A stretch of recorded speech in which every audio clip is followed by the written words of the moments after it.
Thanks, everyone.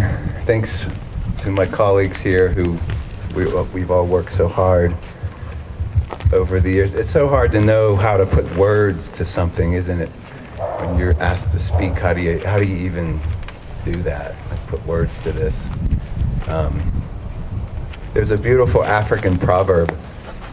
It says there's two stages of death. The first stage is the Sasha. People who have physically passed,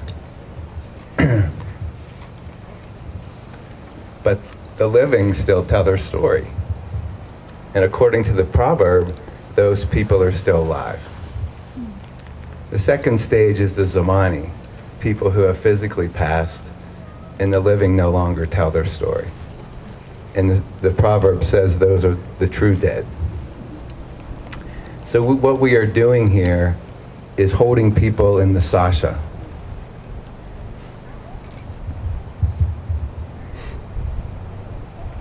And that matters, doesn't it? So the Irish Times yesterday referred to this as the lost Irish. And I suppose there's a truth to that. These are the lost Irish. And it has felt like a kind of a reclaiming of them. You know, I'm really proud to be here. I'm proud of this day. I'm proud of my colleagues I've worked with. I'm proud of everyone who's worked over the years. My students have done the research. Some of them are here today. Anne, would you raise your hand in the back? Anne spent her summer digging through primary historical sources to learn about the lives of every woman buried here. The population we knew the least about. She'll be publishing about that, about her research. The interns with Project Children that compiled the names years ago. We're proud of the work that they did. Everyone, it's been unbelievable. And so a couple things I want to say today, and then we'll be able to just celebrate. I'm with a good friend of mine, Sean McKernan. You see him right here with his camera. Sean's a pretty famous photographer from the Falls Road of Belfast, and he took many of the iconic photos of the Troubles there when he was a teenager.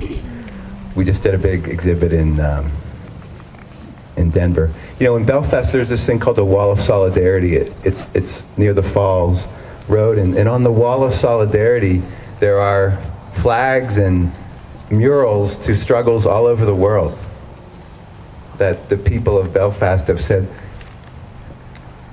that's our struggle too. So when you visit the Wall of Solidarity, you gain an education about the globe, about the world.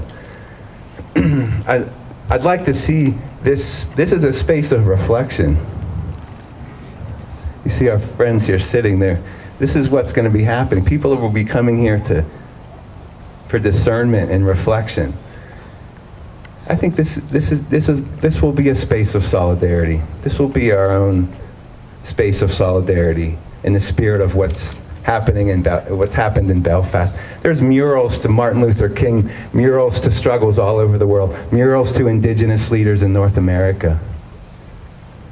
And you can't help but walk away from that knowing that the Irish story is a universal story.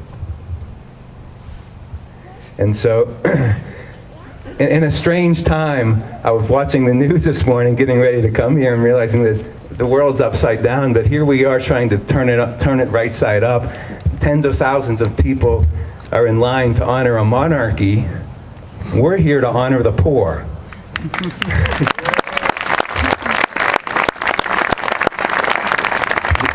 This is a radical act.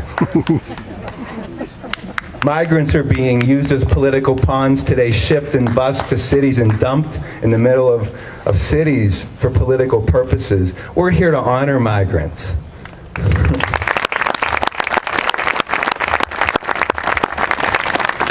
We're here to turn the world a little bit right side up in such a twisted world. And this is a joyful day for me, and I know for everyone. And it was wonderful to hear those names. Because when you honor the poorest of the poor, you're doing something radical. You're shaking like the rafters. You're challenging people to see the world differently. So the reference that haunts me stays with me still to this day, where we're naming people who are unnamed in the cemetery, but we've discovered that there's people who are unnamed in the cemetery and in the records. So listen to this reference, which will stay with me forever and will be on the permanent glass panels. Unknown, Mexican, killed on railroad.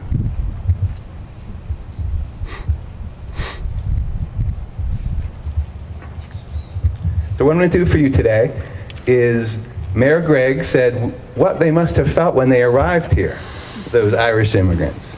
Well, guess what? A professor in Galway, who I met this summer, he sent me a trove of letters he's collected his whole life from a group of miners, Irish miners here in Leadville, writing to their family in Donegal in the early 1880s. So here it is.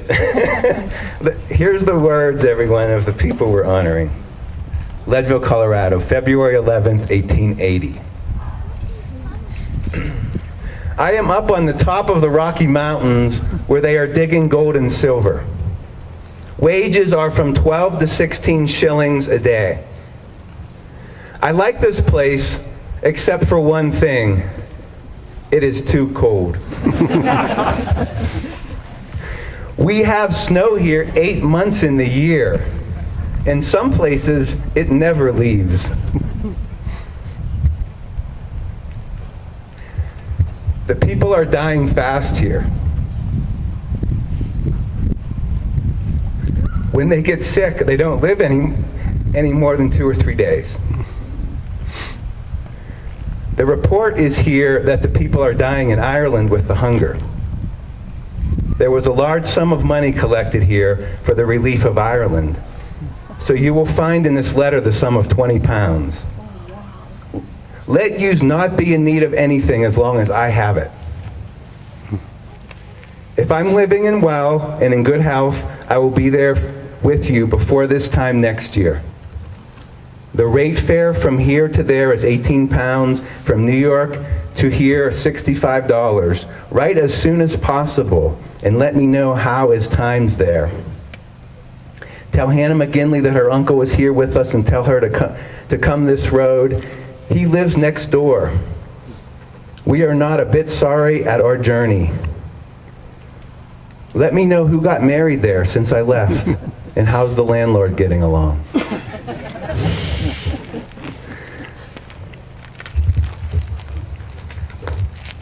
Dan is out here in Colorado since 20th of June, and he seems to like the country good enough. He's working right along since he came here. He didn't commence working underground yet. Times is a little duller now than they have been. Dan seems to like to take a drink of whiskey once in a while, but he told me that he won't drink another drop as long as he's here in this country. I received your kind letter about that piece of land that you were talking about.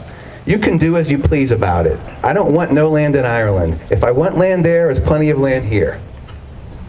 I don't know how things will turn out here until after New Year's. If they don't turn out well, I will be over there by the 1st of February. Dan as well, but got the same habits he done there. Dennis left last June, and he did not tell us that he was going away, nor did we know where he was going for 5 months after leaving here. I had a letter from him 2 weeks ago that he is in Montana.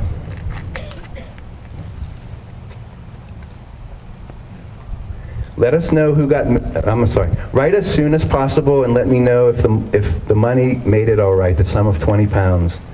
No more to say at present. I send my love. Best respects to you all. Michael McGee, Leadville, Colorado, Lake County.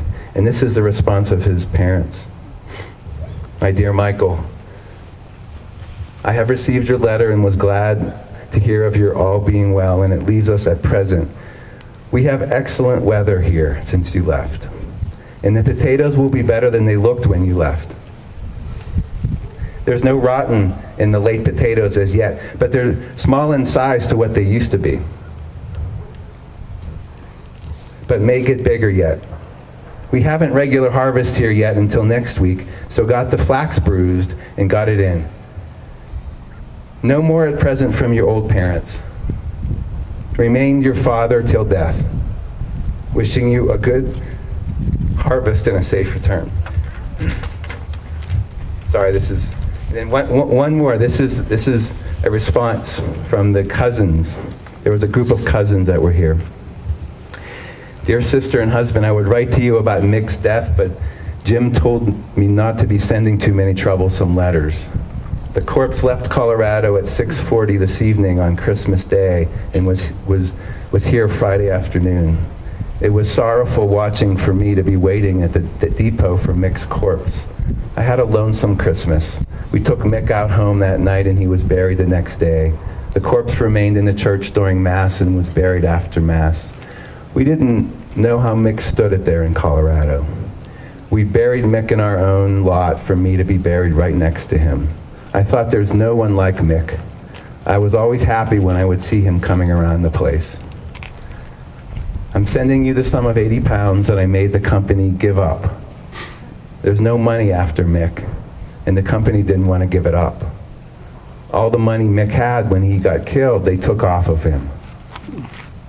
They spent some of it and they gave the rest up to the judge and everybody to be paid for his trouble. There will be nothing left. Times are dull here. All of the banks in Leadville are busted. I would sooner be out of here. And I am going out through the mountains next month in search of a better place for the summer. And when I get settled there, I might send for Hugh Dugan. He wants to come out here the worst way. No more to say at present, but remain yours truly, Michael McGee.